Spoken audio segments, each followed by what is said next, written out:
Hello ladies and gentlemen, this video is in monochrome, who would have thought? Thanks to Alan, Billy, Blizz, Brett, Caleb, Chen, Christoph, David, Edia, Eric, Gary, Joey, the other Joey, Christopher, Matthew, Miguel, Mike, Mathaldu, Rodrigo, Sakchief, and Z for their support. If you want to support me, the links are in the description. Enjoy the video. Hello ladies and gentlemen, this is Blue Maxima, and I'm here checking out Gargoyle's Quest.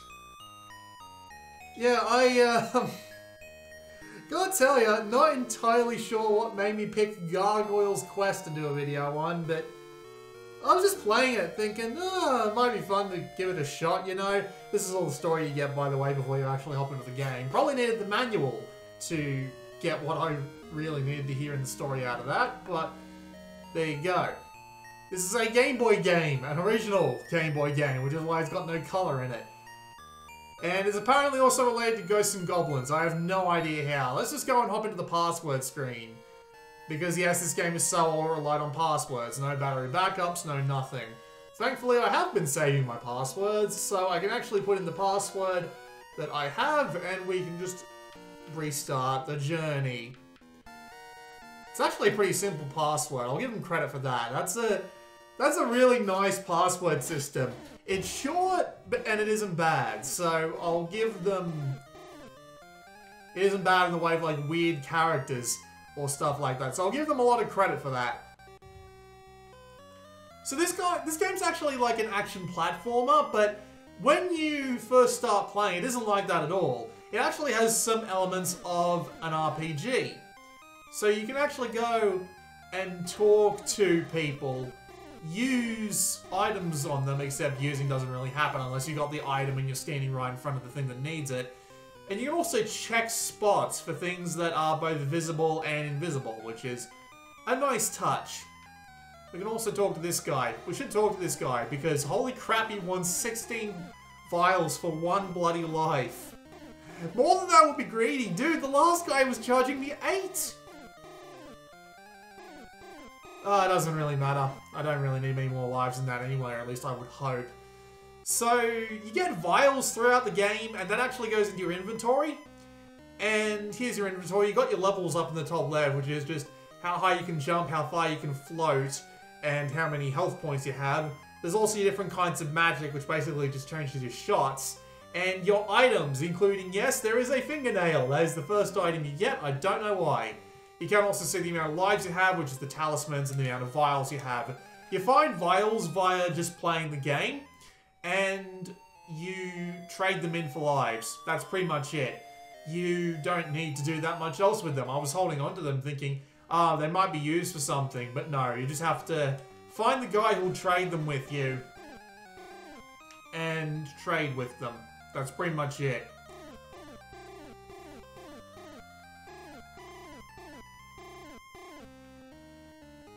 With the powers of Claw, I can climb even the sheerest wall. And this will be the guy who hands out the passwords.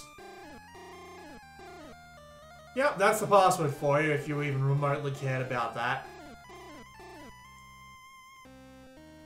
It is worth the effort to show you this part of the game, because this is something you'll be doing for a fair bit of it. You'll just be wandering around, trying to talk to people, and just looking for information. Usually the information is quite simple. That's the guy who sells you extra lives.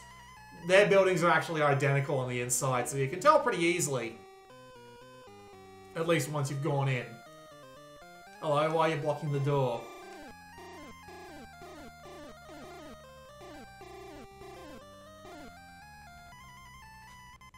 Okay, we're having a bit of a fight. That's interesting. Better swap my, my shot type here. And immediately get hit. Because god damn it. So the game is actually really simple, but at the same time, it's actually surprisingly deep. So you have a jump button and an attack button, A and B. I don't remember exactly what order those are in, they're the two buttons you got to work with. Jumping in this game is like actually jumping, but if you press it again, the Armor of Guile.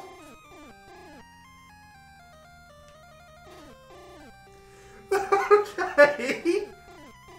Do Do I get a nice hairdo as well? Okay, sure. Alright, so he gave me some armor that gave me a free health upgrade, and I can also come over here and grab this vial. So that'll let me buy some extra lives later. And now I can talk to Barone of the Land, Baimon. They've taken the candle. It's in the desert of destitution to the east.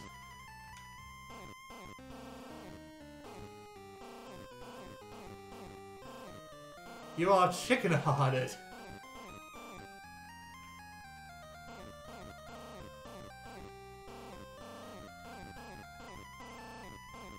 Alright, so we have our goal. We need to go out into the desert to the east, and we have to recover that candle by any means necessary.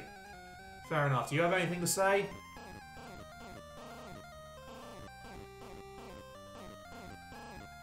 Lives in the Cave of Darkness, but no way to get there. So yeah, we've got to go get that candle.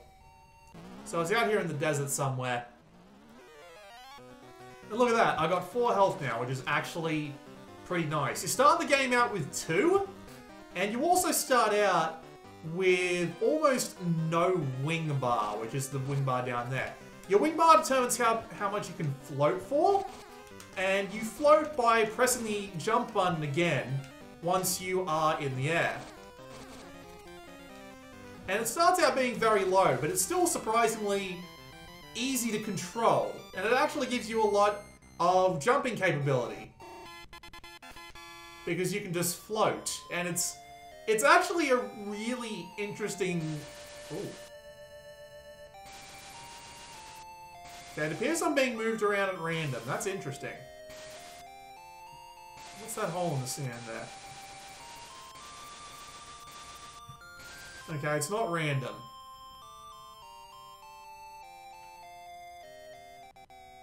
This is gonna be the... Yep, this is the proper stage. So yeah, the platforming is simple, but the floating does give it a little bit of an extra edge. There is also something else to it. You can grab onto walls. So being able to float over the walls and grab onto them in order to aid your platforming attempts actually makes the game... God damn it. Went for the vial, got greedy, and I ended up on the spike. But yeah, the combination of the floating and the wall hanging and the wall jumping actually makes the game a really competent platformer, because you get... This is going to hit me soon. It's like, oh no, I'm okay, I'm okay. I just tapped the button and I lived. Thankfully spikes don't instantly kill you in this game. But yeah, it makes the platforming really competent, because you've got a lot to do despite the fact that you've only got 2 buttons. So it helps you immensely, and it actually gives the platforming stages... God damn it. It actually gives the platforming stages a hell of a lot of challenge, while at the same time keeping them nice and fair. Because all the stages are designed around the idea that you'll have a certain amount of wing power and a certain amount of life. So you'll be absolutely fine. There won't be any unfair bullshit coming at you. There are a couple of things that are kind of annoying, which are basically just like rules of pretty much every retro game ever. Like, certain enemies will respawn if you go too far off the screen. But still, you'll learn that rule very quickly. It also does help you out in some cases, like how I got too far away from that guy, so he deactivated when he went off screen, but it was just enough to get him stuck inside that block. But yeah. The rules in the game are very easy to understand.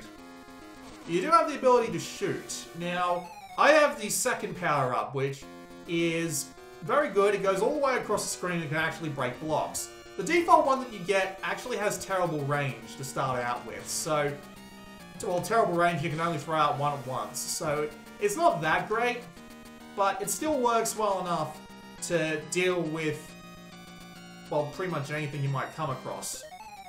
But we're just going to go back to the other one. There's no reason to stick on the first one at this point.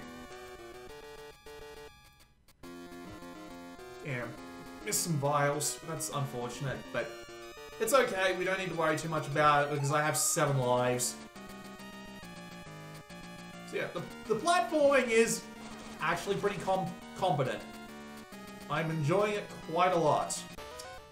I walked right into that one. unfortunately. Is it going to put me back at the start of the stage? No, it's not. That's the halfway point. Very good.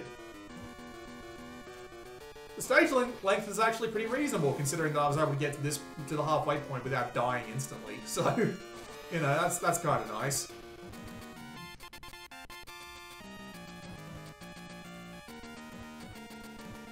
But yeah, the stages are all fairly designed. None of them will throw any particular amount of bullshit at you.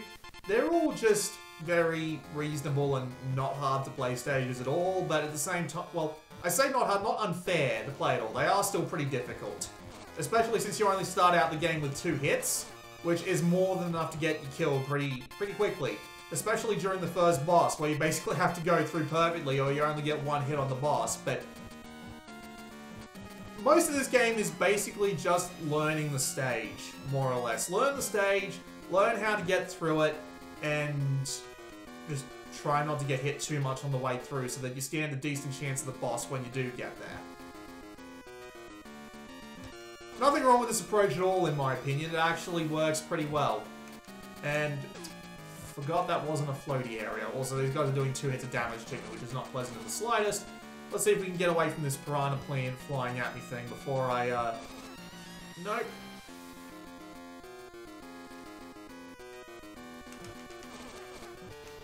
Nope, just gonna have to get it to chase me around while I just blow up my way through here. Oh, that's not great. That's not great. That's not great. That's not great. That's not great. Damn. Alright. So I'm guessing we're gonna have to attach onto this block and just shoot here for a while.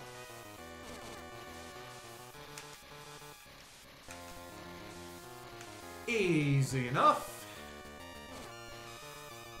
Now I can't fit through there. Oh, wait, hang on. There we go. So you just... little things like that that really make you take advantage of the entire moveset. They do that a fair bit in this game. Especially since you can attach to walls and fire in the opposite direction.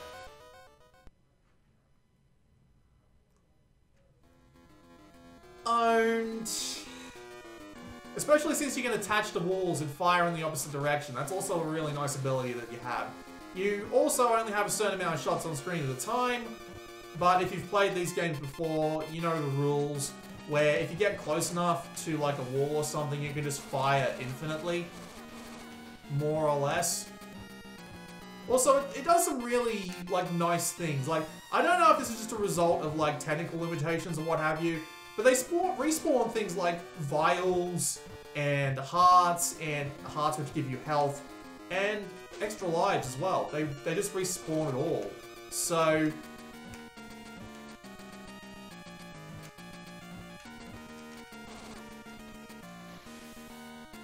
you can go and collect as many vials as you want. Like, look, I got 62 vials right now. So even if I do like lose all my lives and go back to the save point, which is basically where they put you when you run out of lives, they don't game over on you or anything, which is actually also a nice touch. Not only do they not do that, but they also let you keep the amount of vials that you've taken. So you actually get all the vials, so I could go back and I can come back into the stage with 5 or 6 lives. So yeah, actually a really cool system. I appreciate it a lot. It's not very often you get to say that about a game that's on the bloody Game Boy.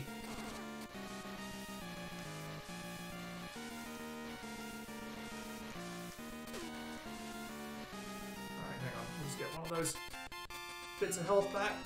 Right. Now, it was down here.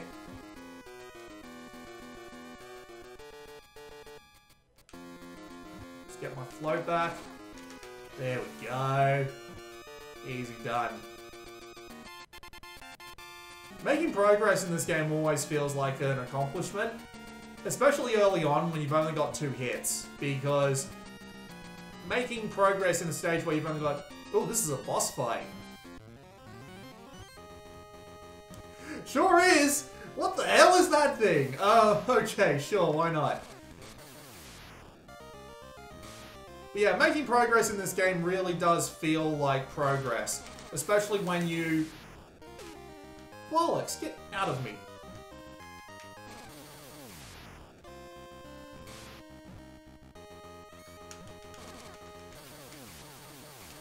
Especially when you've got so little health to work with under the usual set of circumstances. It really does feel like an accomplishment. Especially on a boss like this, where you only get 2 hits. Oh dear. That's unfortunate. Well, I get to do that again. Thankfully, I am now aware of the boss's attacks, so I stand a better chance of surviving against it.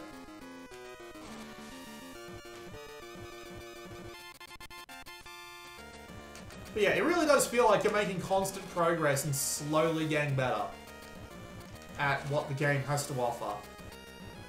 Which I appreciate a lot. And it is surprisingly fairly designed. I mean, like, it's hard. Don't get me wrong. It is... dicks. It is definitely more difficult than your, like, traditional game of today, but...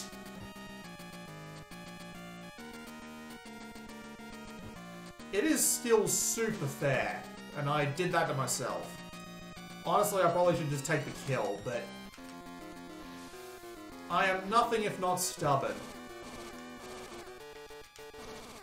And I just, yeah. Played with fire on that one.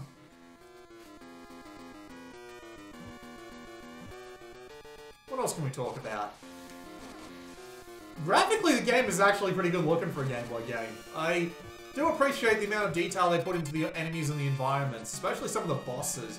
Some of the bosses are kind of the creepiest looking things in the game. And that I can appreciate. They've put in a lot of effort to make the game look good. I wish there was a little bit more in the way of backgrounds, but the actual stages here are doing a pretty bang-up job. Just float here and just fire away. Should have thought of that method of dealing with him a while ago.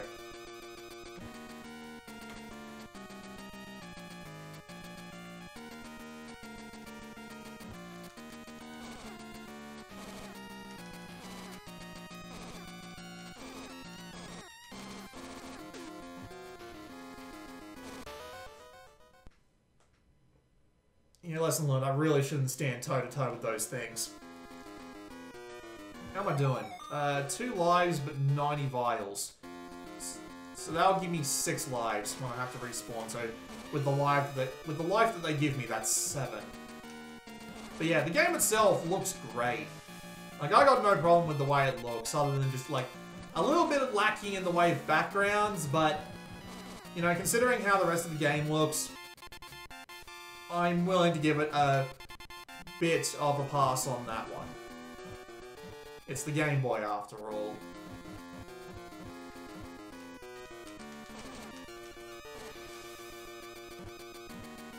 Now remember, don't go head to head with the goddamn Piranha Plant on a bloody flight. Just, yeah. Wait for it to get close, jump, and float away. Now turn around and fill it with lead.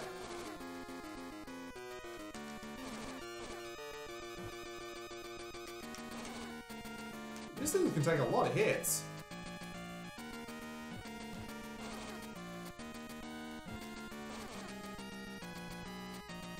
I just don't want it up my ass while I'm trying to... Really? Come on. Give me a little bit of a break, game. There we go. Hopefully I didn't get too far from its spawn point so that it just simply decides to, you know, say screw me and just spawn again.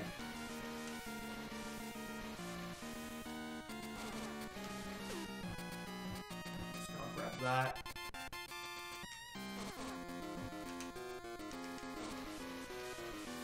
Okay.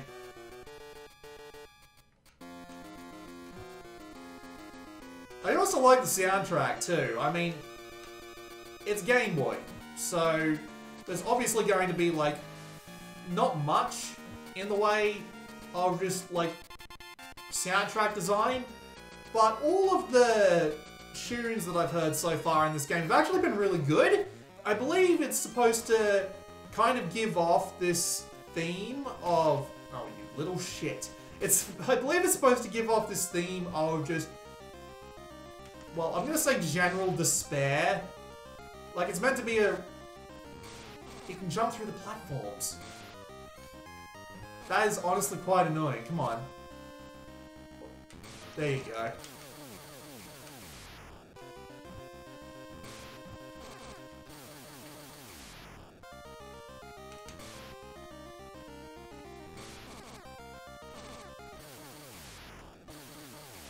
What's he doing? He's just kind of...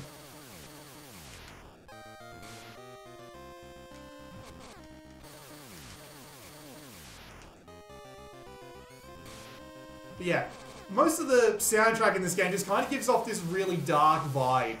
Like, you know, everything's gone to shit, everything is miserable.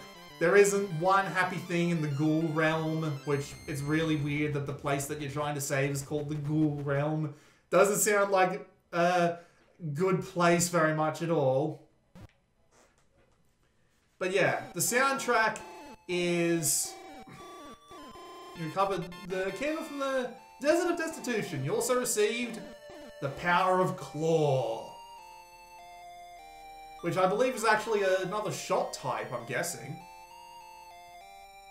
But yeah, now we can just wander on back to town and told the king that we managed to actually get his fancy candle back. At least it's not a bloody fingernail this time.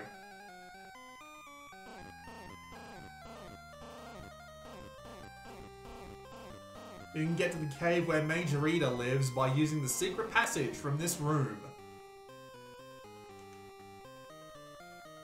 Okay, sure. Why not? That wasn't what I was expecting at all. But yeah, let's just back up a little bit, because I want to get my lives back. But yeah, that was a look at Gargoyle's quest for the Game Boy. Actually liking it a lot more than I was expecting to. It's got a fair amount of gameplay depth to it, at least for a Game Boy game. But what? 32 vials? Are you kidding me? More than that would be greedy.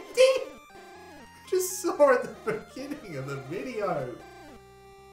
I wonder if I have 96. I'm pretty sure that I do, but... Yeah, okay, so how many lives do I have right now? Let's see. Wrong option. Probably have like 6. 5! That's even better. So yeah. It's got some... While it's not incredibly hard, its in-depth platforming is actually challenging. Helps you... Well, not helps you. You have to figure out how to use all your moves effectively, which is actually a really nice touch. And the actual bosses and levels are well-designed and enjoyable. I like the way it looks, I like the soundtrack, and honestly, if I had this as a kid, this is probably all I would have played. You want to know the only 4 games that I had on Game Boy when I was a kid? It was Donkey Kong Land, Volleyfire and Volleyfire, Defender and Joust, and Pokemon Yellow. Those are the only games I had on Game Boy. Good lord. So, coming back and playing some games that I just outright missed is absolutely great. I'm just going to take a picture of this password so that I can actually come back and finish this off later. There we go. It's actually what I've been doing. I've been taking pictures on my phone and using that to save the passwords. That saves your lives, that saves where you're up to, it saves everything. And yeah, there's just a bunch of like really nice things, like being able to buy extra lives, brain work with me here, come on. Not being thrown back to the main menu or anything when you run out of lives, and just all sorts of nice little things that make the game fair, but not, like, difficult but not unfair. It's fun and I'm enjoying it. So, yeah, if you haven't had the opportunity to check out Gargoyle's Quest, I would recommend it. Man. I don't even remember how long I've been playing it for. It's been like a couple of hours at least. So, there you go. This has been Blue Maxima, and I will see you all next time.